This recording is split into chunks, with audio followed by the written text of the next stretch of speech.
noite, um jogo quente com o clima pesado dentro e fora de campo. Assim foi a semifinal da Copa São Paulo de Futebol Júnior entre Corinthians e São Paulo. Com a bola rolando, só um time conseguiu balançar as redes. O Corinthians, que bateu o rival por 3-0 nos 90 minutos e chegou à 16ª decisão da Copinha na história. Veja na reportagem de Alexandre Silvestre. Sou caipira, Pirapora, Nossa Senhora de Aparecida, ilumina a mina escura e funda o trem da minha vida. Toda a arquibancada central vazia para separar duas rivalidades. Fortíssimo esquema de segurança para compensar as obsoletas instalações do Limeirão. Cambistas, como sempre, atuando à vontade nos arredores. Quanto que você vendeu? Vamos. Vendi o mesmo preço, mas não foi o mesmo preço? Se alguns policiais fazem vista grossa, outros ao menos orientam o torcedor. Corinthians fica ativa na outra, São Paulo por 2. E demonstram simpatia com a nossa reportagem. Tem time, o policial? Tem, né? Todo mundo tem, né? E qual é o seu? E agora, hein? São Paulo, né? Nos corredores da casa da Internacional de Limeira, jogadores cortados momentos antes da semifinal da Copinha entre São Paulo e Corinthians se cruzam tentando esconder a frustração. É difícil, vai ter que aceitar, né? Lá fora, as torcidas se cutucam à distância, cada uma no seu território.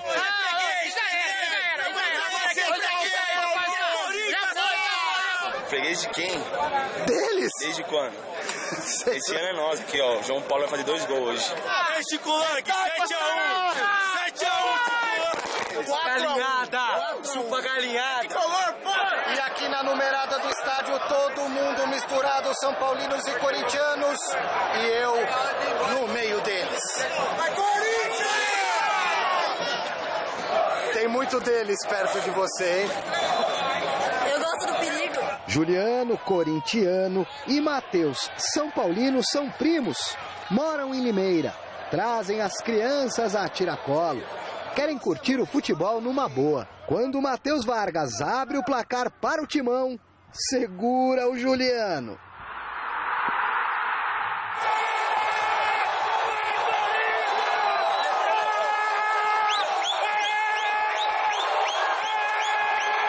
Léo Príncipe amplia. Aguenta, Matheus.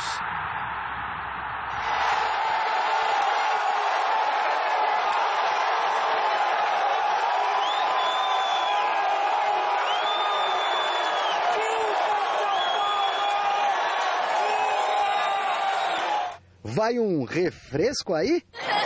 Será que ele quer um sorvetinho pra refrescar? Pra refrescar, só um sorvetinho pra agradar ele. Vem a cara do São Paulino chupar um sorvetinho agora. Quer experimentar, cara? Eu tô sossegado, eu tô tranquilo. Não. Tá gostoso. Não, eu tô tranquilo. No intervalo, os dois continuam levando a rivalidade na esportiva. Tem gente que mataria ou morreria com esse tipo de discussão. Selinho do Shake, Vampeta saindo na G Magazine. Não, o Roger não. O Roger do São Paulo Depois também. o São Paulino é Bambi. O Roger também tudo saiu. Bambi. O Ronaldo. E o Ronaldo também. As bibas lá no... Não tem problema. Dentro de campo ele estragou. Fez show. Jogou muita bola, tá ótimo. Depois jogaram pra nós, que era a Bambi. Que a Bambi é eles. Pode ver o histórico lá. Campeão da parada aqui. Corinthians. O Richard jogou onde, o Richard? Acabou a conversa. Não, o Richard é macho, tá bom? É baixo, bate pra caramba. As organizadas do São Paulo, que chegam da capital, só assistem aos 45 minutos finais. Já as do Corinthians entram na metade do segundo tempo. Invadem na marra e a PM assiste.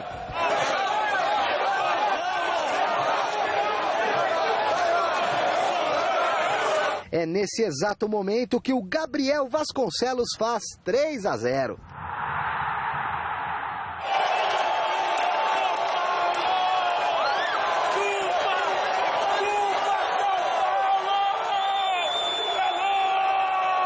Dessa confusão aí, os primos querem distância.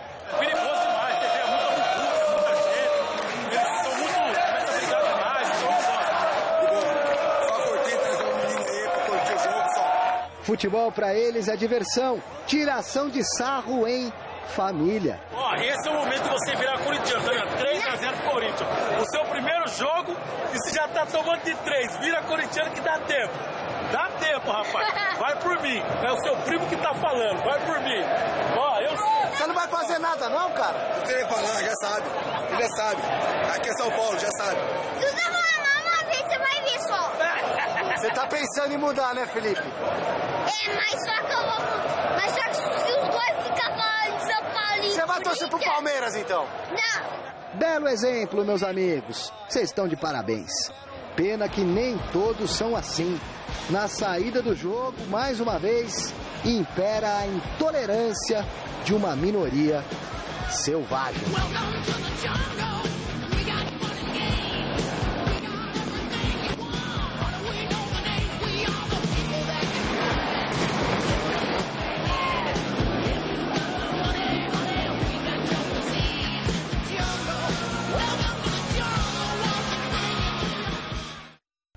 Grande noite para você que acompanha o Gazeta Esportiva, primeiramente sobre futebol, que é o assunto principal e mais agradável de ser falado. O Corinthians deu um banho no São Paulo, venceu por 3-0, venceu de maneira contundente, para não pairar dúvidas quanto à força desse time, que é o maior vencedor da Copa São Paulo.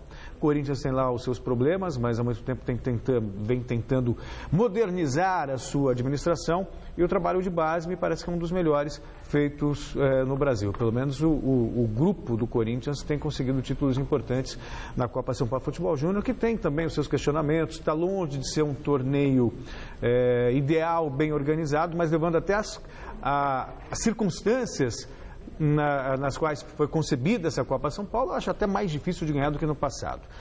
O que me chama a atenção são essas cenas de selvageria. A gente está vendo gols, poderíamos estar falando só disso, mas são cenas que se repetem em Copa São Paulo, em campeonatos regionais, em campeonatos brasileiros. São os mesmos vândalos que se enfrentam em qualquer lugar, se enfrentam em São Paulo, em Limeira, em Brasília. Se a gente puder colocar as imagens, por favor, da confusão envolvendo torcedores de Corinthians e São Paulo. É triste falar sobre isso, porque eu imaginava que ao organizar uma Copa do Mundo, tudo bem que tem o dedo da FIFA, não, porque eles marcam, eles querem brigar. Então mas só que isso envolve outras pessoas, terceiras pessoas que nada tem a ver com isso. Pessoas, patrimônio alheio, que não tem nada que ver com essa gentalha. O fato é o seguinte, eu acompanhei desde o início o surgimento e o crescimento dessas torcidas uniformizadas, organizadas, seja lá o nome que quiser. Para mim é um bando simplesmente de aguaceiros. E acompanhe bem o processo de evolução desse... Simplesmente se omite.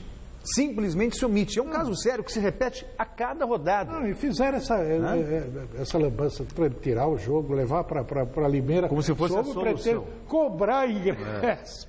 Quer dizer, cobrar ingresso daquela família que estava lá, que é um exemplo claro de como é que deve atuar um torcedor, como sempre foi no passado aqui, que as torcidas se misturavam, as pessoas podiam levar os seus filhos, suas filhas ao estádio, um tirava sarro do outro, mas ficava por aí, era uma brincadeira saudável, né? E a gente vê que esse pessoal que é banido. Agora, o violento, o estúpido, o analfabeto, esse é priorizado. O marginal tá lá, né? Só quero comentar uma coisa, saber rapidinho a opinião de vocês. O Gabriel Vasconcelos, quando fez o terceiro gol do Corinthians, fez um gesto obsceno para a torcida do São Paulo. E o Menta, técnico do São Paulo, disse que ele tinha que respeitar os outros para ser respeitado. E agora à tarde ele deu uma declaração que ele faria de novo, que ele não se arrepende, clássico é clássico, provocação é normal. O que vocês acham disso? É normal fazer um gesto obsceno para a torcida adversária? Ou ele está em começo de carreira, tem que pensar no futuro também? Eu não acho de bom tom. Em primeiro lugar, mal educado. Mal educado, desnecessário, não é? Desnecessário, deselegante. Não faz o menor sentido. Mas também você vai esperar. O jogo tem até cusparada. Temos imagem aí, né? Para mostrar, Bárbara. Os Mateus, tanto o Mateus do Corinthians quanto o Mateus do São Paulo. Então, porque eu continuo sempre, eu defendo o Mateus. O futebol, ele não pode ser considerado como um universo paralelo. onde pode tudo em nome da vitória. Alguém vai pensar, isso faz parte do jogo para desestabilizar o adversário. Não, isso é de uma falta de educação, de uma árbitro não advertiu, não fez nada. De fair play, de uma falta de caráter. Essa é a questão. Se você, onde você viu você cuspir, por mais que você seja provocado ou provoque, sabe uma coisa? Eu não consigo enxergar isso como algo natural do jogo. Não é. Você sabe que o futebol, na verdade, ele é um reflexo. Não é que ele pode ser um reflexo separado. Da sociedade. Ele é um reflexo da sociedade. Ele é uma teatralização, uma dramatização do cotidiano. Então estamos perdidos. Então o que a gente assiste no futebol, o que a gente assiste hoje é na rua, assistindo em casa, é o que está acontecendo com a sociedade brasileira. É uma sociedade que está embrutecida, perdendo a noção, perdendo o sentido das palavras, o sentido do significado de conviver, né, em harmonia. Em harmonia. É isso aí. Bom, na outra semifinal, disputada na Arena Barueri, o Palmeiras viu o Botafogo de Ribeirão Preto aproveitar 2 das poucas chances que teve de chegar ao gol alviverde. No restante do tempo, o Verdinho bem que tentou, abusou de perder chances e ainda esbarrou em uma noite iluminada do goleiro Thales, que garantiu a vitória e a classificação do Botinha, decisão depois de mais de 30 anos. Hora do show para você ligado na tela da Gazeta. Começa Palmeiras e Botafogo, semifinal da Copa São Paulo de Futebol Júnior. Ganhou ali o Gabriel, ficou no perna e ganha ali, subiu o Brandon sozinho. Ô, Lucas Rocha, que é isso? Sobrou pro Isaac, é contra o Lucas Rocha, tirou o Lucas Rocha. Escanteio pro Botafogo, o Lineker na bola, ele cruzou, subiu sozinho. Gol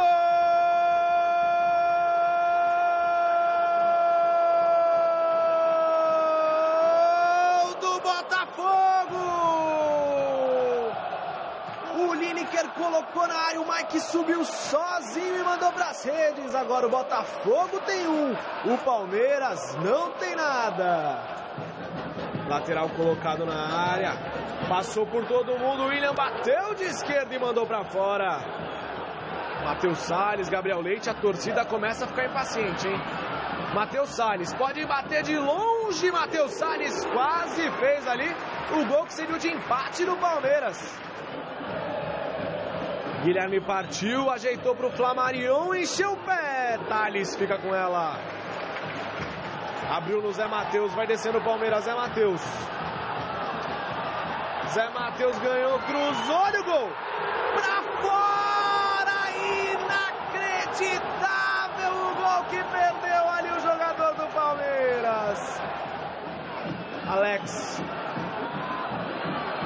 Olha só, chegando o Botafogo, quase o Matheus Salles fez contra, mas ele salvou. Desviou ali, desce com Isaac.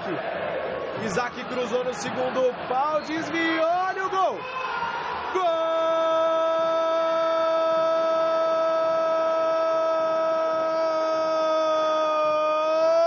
do Botafogo. William, camisa número 17. Ele aproveitou o cruzamento do Isaac. Deslocou o goleiro João Paulo e fez o segundo no fogão. Agora Botafogo 2, Palmeiras 0.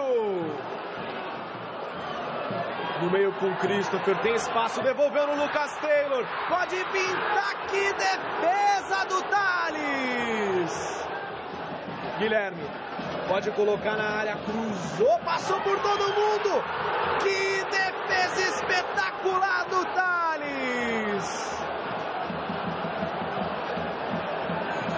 O Lucas Taylor subiu, cabeceou e numa defesa queima-roupa o goleirão fez a defesa. Guilherme na bola, é uma falta perigosíssima, colocou na área no segundo pau. Quem sobe a defesa e tira, Matheus Salles pra fora.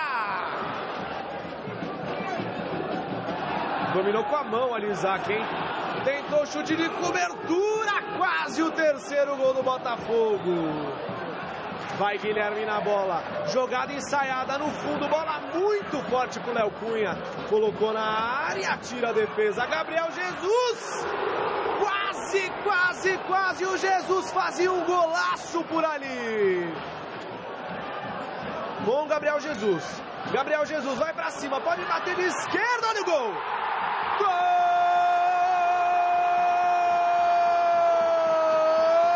Gol do Palmeiras! É dele! Gabriel Jesus, o centroavante do Palmeiras. Agora o Botafogo tem 2. O Palmeiras desconta, o Palmeiras tem 1. Passou por 1, vai pra cima com o Christopher. Christopher tem espaço, pode bater de fora da área, defendeu o Thales. Gabriel Leite, perdeu a bola o Gabriel Leite, mas a bola é do Verdão. Quando apita o juiz, final de jogo na Arena Barueri, um jogo emocionante. O Botafogo está na final da Copa São Paulo. Vence o Palmeiras, 2-1. E a torcida do Verdão, mesmo com a eliminação, aplaude os jogadores do seu time.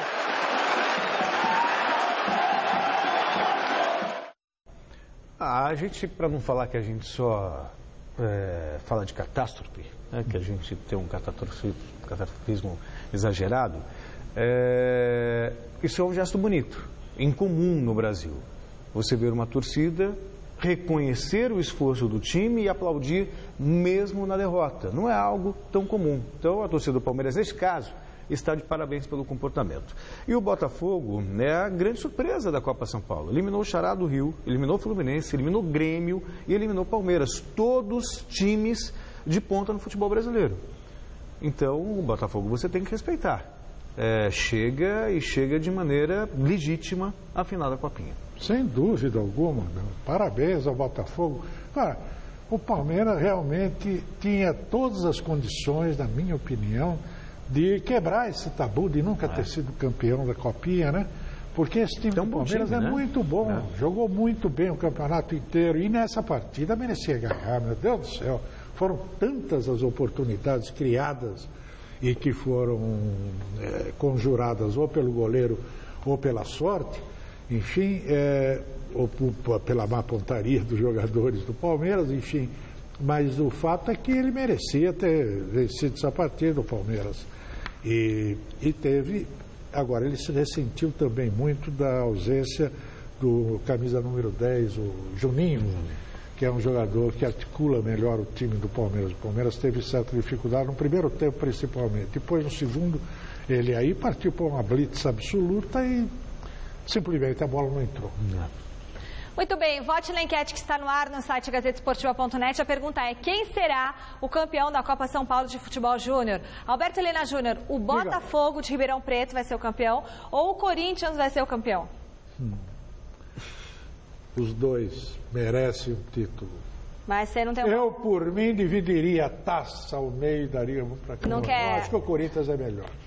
Eu não vou perguntar para você, porque o que você falado é o contrário. Porque você falou no Palmeiras... Olha... Não, fala sério. Você não falou que era da Palmeiras? Você também não falou? Todo mundo falou. Então, por que você está dizendo que o culpado sou eu? Todo mundo no rádio, todo mundo Eu só quero lembrar você... Mas aí você falou, Você está sendo tão injusta, porque acertei os últimos 2 campeões do mundo. A Espanha em 2010, que vocês ficaram me enchendo a paciência aqui, e a Alemanha em 2014. A Alemanha todo mundo acertou em 2014, tá bom. Falei muito antes da Copa começar. Para mim da Corinthians, o Botafogo continua sendo zebra. Botafogo ganhou. O resultado sai no final do programa de hoje, tá bom? Depois não vai chorar. Quero mandar um beijo pro Boaz Roberto, corintiano, e pra Bruna São Paulina, que hoje completam 5 anos de casados. Muitas felicidades para vocês. E um beijão para a Karina, para a Samara e para a Ariane, que me conheceram hoje aqui na Avenida Paulista. Muito obrigada pelo carinho. Um beijo para vocês, meninas. Então, aproveitando o ensejo, queria mandar também um abraço para 2 aniversariantes hoje. Opa! São irmãos gêmeos, Marcos Lima e Mário Lima. 2 São Paulinos. Estão com a cabeça inchada, claro, por conta da derrota para o Corinthians, mas estão fazendo aniversário, então sorriam. Parabéns. Olha como ele está animado. Futebol internacional. 2 jogos movimentaram as Copas da Espanha e da Itália. Na velha bota, o Napoli sofreu, mas garantiu um lugarzinho nas quartas de final ao bater a Udinese nos pênaltis. Já em Barcelona, o espanhol atropelou o Sevilha e saiu em vantagem na disputa por uma vaga nas semis do torneio. Sul-Americana Sub-20, já classificada para o hexagonal final, a seleção brasileira entra em campo hoje no Uruguai para enfrentar a equipe da Colômbia a partir das 8 da noite. A partida é importante para definir qual das duas equipes ficará na segunda posição do grupo. Os uruguaios já garantiram o primeiro lugar. O Brasil deve poupar alguns jogadores que estão pendurados pelo número de cartões amarelos. No outro grupo já estão classificados Argentina, Paraguai e Peru. Tênis, teve surpresa na madrugada de hoje no Australian Open. O suíço Roger Federer foi vítima de um dos grandes fregueses dele no esporte. Foi na base do sufoco, mas o Brasil conseguiu avançar às oitavas de final do Mundial Masculino de Handball no Catar. No início desta tarde, a seleção brasileira enfrentou o Chile, um adversário que não tem muita tradição no esporte e estava disputando a competição apenas pela terceira vez. Os chilenos nunca haviam vencido nenhuma partida na história do Mundial e continuaram sem vencer porque o Brasil levou a melhor pelo placar de 30-22. Com 4 pontos, os comandados do técnico espanhol Jorge Ribeira ficaram em quarto lugar e agora vão enfrentar a Croácia nas oitavas. O jogo será nesse domingo e ainda não tem horário definido. Muito bem, domingão a partir das 9h30 da noite, você já sabe, tem mesa redonda Futebol Debate e nesse domingo o programa vai estar cheio de atrações. Tem a decisão da Copa São Paulo de Futebol Júnior, que é imperdível, o amistoso entre os Corinthians, na Arena Itaquera, as entrevistas ao vivo do pós-jogo entre Palmeiras e Red Bulls Brasil, no Allianz Parque, além de reportagens especiais que só o Mesa Redonda tem. E receberemos nos nossos estúdios mais um candidato à presidência do Corinthians, Antônio Roque Cittadini. Aliás, só tem o Cittadini e o Roberto Andrade, porque o Ilmar Schiavenato foi impugnada a candidatura dele. Então, a gente te espera domingo, a partir das 9h30 da noite. Você estará, Alberto Helena Júnior? Em pessoa. Sim, que beleza! Então estaremos juntos. E o São Paulo está em Manaus, onde enfrenta hoje às 10 da noite o Vasco na Arena da Amazônia, em jogo válido pelo torneio Super Series. Ontem, no entanto, o tricolor foi surpreendido com uma má notícia. O treinador Muricy Ramalho teve dores abdominais e foi internado com um quadro de diverticulite. De acordo com o boletim médico divulgado pelo Hospital São Luís, Muricy está fazendo um tratamento clínico e passa bem. O coordenador técnico Milton Cruz ficará, portanto, no comando do tricolor. Apesar da ausência do professor, o São Paulo contará com um novo reforço para o ataque que foi apresentado oficialmente antes da viagem a Manaus. Veja na reportagem do Adriano Dolfi. Ele estava nervoso antes da apresentação. Confesso para vocês que eu tô aqui, eu tô nervoso. Estou muito nervoso. Para o novo reforço do São Paulo, era muito mais fácil estar em campo do que enfrentar a imprensa. Ah, mas é fácil enfrentar os goleiros, viu? Bem mais fácil. Porque lá dentro, eu dou meu jeitinho e meu jeitinho sempre eu saio bem. Do que enfrentar essas câmeras aqui. Toda essa agonia e esse nervosismo revelam uma negociação que não foi fácil. Há algumas semanas, Cafu estava praticamente acertado com o rival Palmeiras. E ele explicou os motivos que o fizeram dar uma pulada no muro. Fico grato pela proposta do Palmeiras. Fico honrado de estar aqui no São Paulo.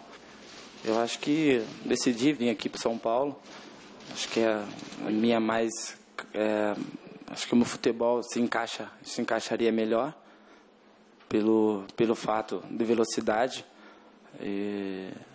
Pelos jogadores também, os passes do Ganso, para mim, foi muito importante nessa vinda minha para São Paulo. Se fizer gol contra o Palmeiras, Cafu promete comemorar. Só não peçam para ele entrar em polêmica. Acho que vou comemorar como eu sempre comemorei. Não tirando o chapéu, porque esse daí já não faz meu perfil. Mas se eu fazer gol, eu vou tentar comemorar da melhor maneira possível, porque você corre os 90 minutos para você conseguir fazer o gol. E é deselegante você fazer um gol e não poder comemorar, né? Então eu vou comemorar sim. Não tem por que não comemorar.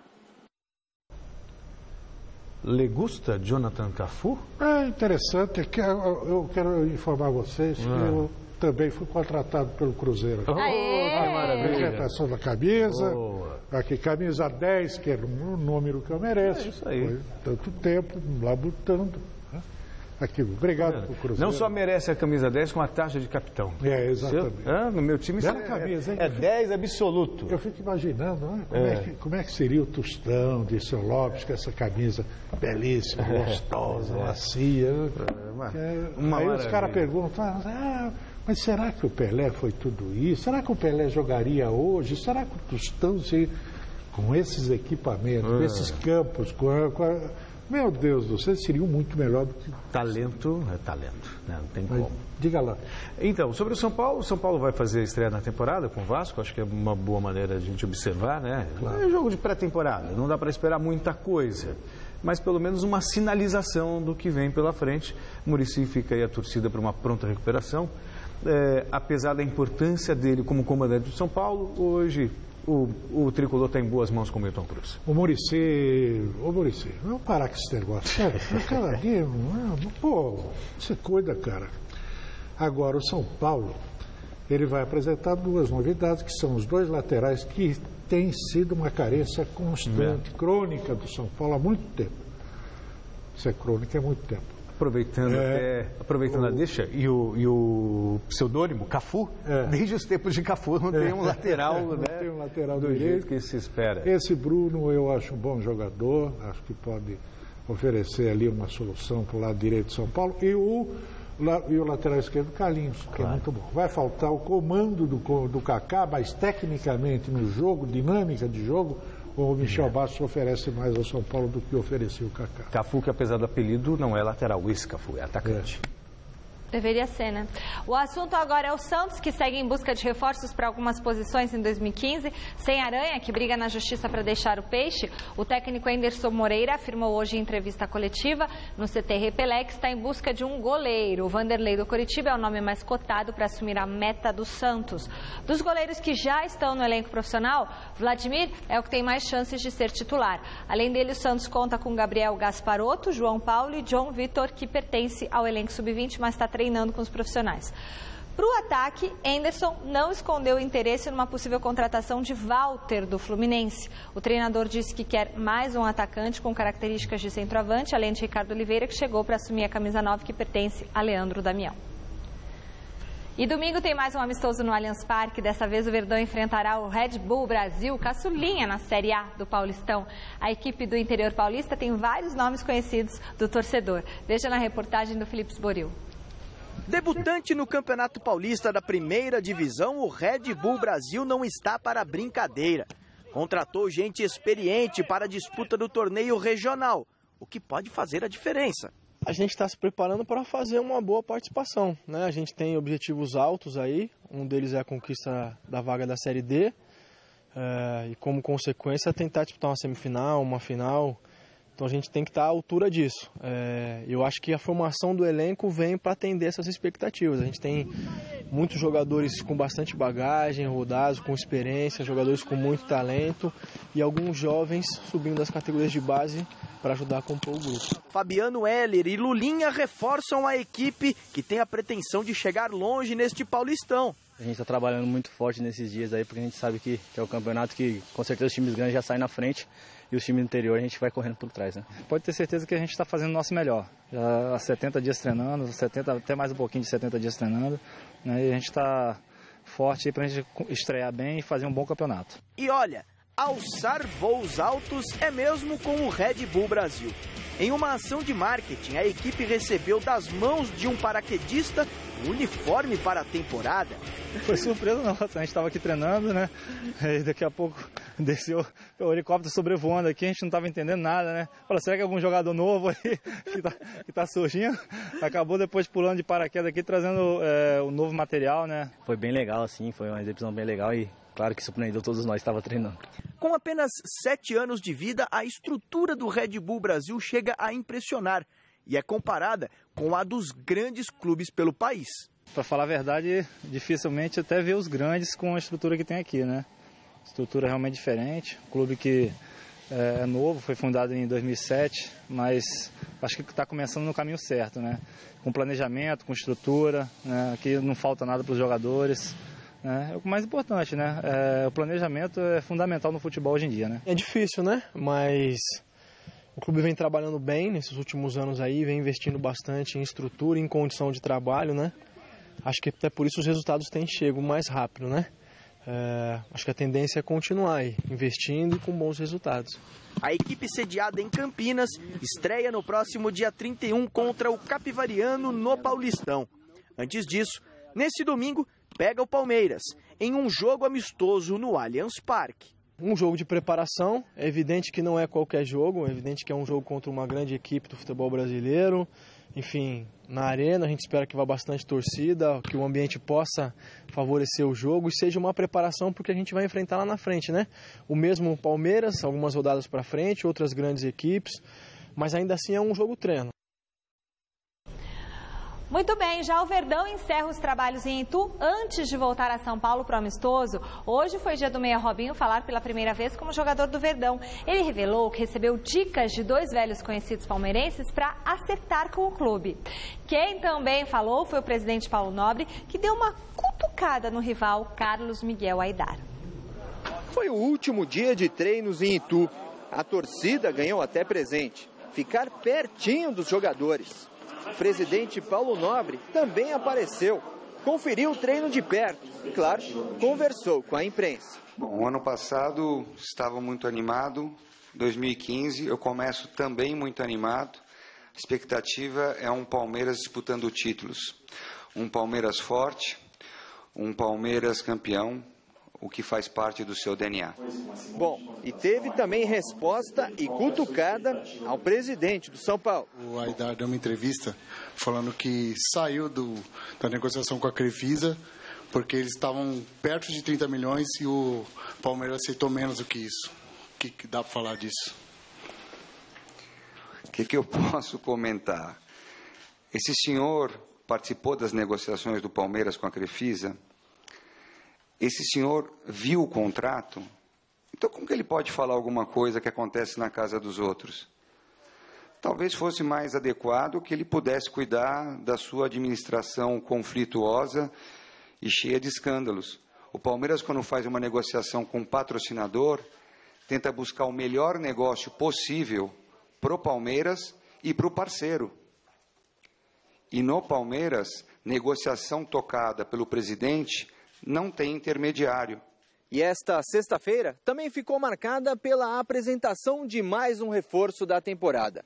Um dos últimos contratados, aliás, pelo clube nesse ano. Foi uma negociação enrolada. A documentação do meio-atacante Robinho finalmente chegou.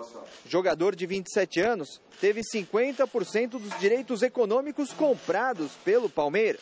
A parte burocrática aí foi um pouco difícil aí, mas graças a Deus deu certo. Fico feliz pelo interesse do Palmeiras, pela paciência que ele teve, né? Que eles tiveram para desenvolver essa negociação. Agora é o mais rápido possível entrar em forma para poder ajudar o clube. O Paulo Nobre bateu forte, aliás, está respondendo à altura. Quando o presidente de São Paulo, mesmo o Carlos Miguel Aidar, disse que o Palmeiras estava se apequenando, ele já deu uma resposta fazendo uma gestão profissional, pelo menos a expectativa das melhores no Palmeiras. E no caso também da negociação com o patrocinador, o Carlos Miguel Aidar, eu acho que precisa tirar um pouco o pé. Às vezes ele pensa que é uma espécie de uma mistura de Roque Cittadini com Marco Aurélio Cunha. Só que não tem sido feliz em nenhuma das declarações e todas as vezes acaba apanhando forte na retórica. O São Paulo parece o Palmeiras de tempos atrás, e o Palmeiras parece o São Paulo de tempos atrás, sabe? A mesma coisa ocorreu com o Corinthians. São Paulo virou barraco. Desde a administração Juvenal Juvê, São Paulo só cai no buraco da desfaçatez, da discussão inútil, sabe? Da fofoca e de negócios que precisam ser muito bem esclarecidos à opinião pública. Hoje o Corinthians Casuals fez o reconhecimento do gramado da Arena Corinthians para o amistoso de amanhã. O repórter Alexandre Silvestre, que estava lá para cobrir o treino, encontrou o ex-presidente André Sanches, que falou com exclusividade ao Gazeta Esportiva. Um dos assuntos abordados foi o veto da presidente Dilma ao projeto que previa o refinanciamento da dívida dos clubes sem nenhuma contrapartida. Política do clube você não fala até porque está envolvido no processo, mas a política em Brasília, como deputado federal, achou o que do veto da presidente Dilma, aquela lei da bancada da bola? Não, eu entendo que ela tinha que ter vetado da maneira que foi feito, mas é um país hipócrita, né? Porque nesse país se dá refis, se dá refinanciamento para todos os órgãos da sociedade. Dá para montadora, dá para banco, ProER, dá para grandes empresas multinacionais. E o futebol é mais um segmento da sociedade. Tem que ter o refinanciamento, só que no futebol tem que ter a punição técnica. Então eu acredito que no final do ano tem que mostrar as guias todas pagas, e quem não mostrar cai de divisão. Mas infelizmente também o governo monta a equipe para fazer e falar sobre futebol que nunca conheceram o que é futebol. E isso é muito triste. Mas deve ter um segundo turno, digamos assim, em relação a essa medida provisória?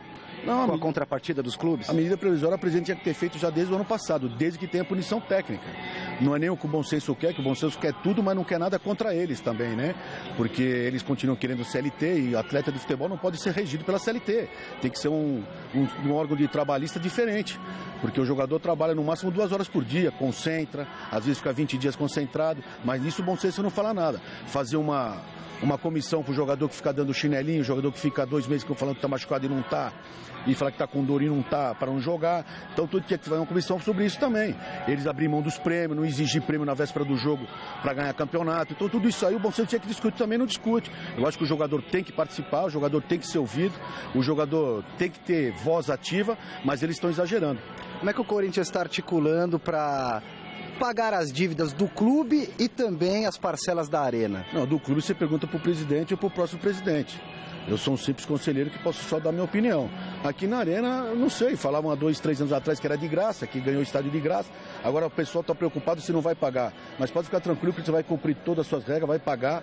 O Corinthians está com a engenharia financeira muito bem feita e vai pagar. Agora não vai cometer crime nenhum, isso vocês podem ter certeza, apesar da preocupação de todos. Em quanto tempo você acha que essa conta fecha? Não, o Corinthians tem 12 anos para pagar, mas dependendo da opção que se der, pode se pagar em 7, 8 anos, desde que as receitas sejam alcançadas naquilo que está projetado até 80%. Esse endividamento pode comprometer o futebol do Corinthians? Não, o Corinthians não põe dinheiro nenhum aqui, nem pega dinheiro de aqui até pagar o estádio. O fundo foi feito para isso, para blindar, porque a prioridade é pagar a Arena. Aí depois, o que tiver tudo de receita vai tudo para o clube, mas a princípio é tudo agora para pagar a Arena e no final de cada ano se faz o balanço, paga-se as prestações, paga-se a manutenção, que sobrar 50% vai para o clube, 50% continua no fundo. O Corinthians continua negociando os naming rights da Arena. Por enquanto, nenhuma novidade. O Cartola brasileiro é isso aí que vocês acabaram de ver. O Bom Senso não tem, o Bom Senso Futebol Clube não tem nada que cuidado se o jogador cumpre ou não cumpre as suas obrigações. Isso é quem tem que cuidar é o clube, é o contratante. Se ele não cumpre as suas obrigações, ele vai lá, multa, tira. O problema é o seguinte, eles querem pagar quando puder, de acordo com os seus interesses, sem ter nenhuma contrapartida. Sem não responder por nada. Ora, é o nosso dinheiro que está em jogo, minha gente. Esse dinheiro que não está pagando lá é o nosso, é aquele que nós pagamos no imposto. Entendeu? Hora agora de falar do lado do Corinthians paulista. O técnico Tite não quer saber de moleza no jogo festivo. Os jogadores vão precisar correr muito para satisfazer o treinador na primeira partida dele na Arena do Timão. Veja na reportagem do Fernando Gavini. Pouco mais de 2 semanas de pré-temporada no Corinthians. E Tite trabalha duro. Depois de ficar 1 ano afastado do futebol, o treinador se reciclou. Aprendeu muito em viagens para a Europa e tenta agora implementar novidades na equipe, principalmente na parte ofensiva. O futebol não é um passe de mágica para que as coisas aconteçam e tu achar que traga novos conhecimentos, tu já consiga transferir isso de uma maneira mágica. Isso requer tempo. E já que futebol não é mágica, Tite anda mais pilhado do que o habitual, cobrando os jogadores para que o time se torne consistente o mais rápido possível. São etapas, é uma construção de uma equipe, é construção de treinamentos, é construção de preparação para que ela esteja o mais rápido possível sólida para ter esses enfrentamentos também contra o Once Caldas, porque não há tempo de recuperação, é uma característica, são 180 minutos que decidem. Por isso, inclusive, de aproveitar todo o tempo disponível, todo o tempo possível no treinamento para fazer sério, forte, intenso. pilhado se for o caso. Por conta disso, a cobrança por intensidade será enorme no amistoso deste sábado contra o Corinthians Casuals, apesar de ser uma partida festiva contra a equipe amadora da Inglaterra, que serviu de inspiração para a fundação do Corinthians em 1910. Eu vou cobrar. O técnico ele é educado e tal, mas ele vai dentro para fazer a cobrança. Por nível de concentração alto, por nível de desempenho alto. Como foi, se faz contra o Bayern e contra o Colônia lá com 7 dias, não vai fazer amanhã? Vai fazer igual. Então a gente está preocupado em fazer esse bom trabalho, independente do grau de dificuldade que possa vir ou não do outro lado. Além da preparação do time para a temporada 2015, o jogo serve também de adaptação para o técnico Tite. Será a primeira partida dele na Arena Corinthians.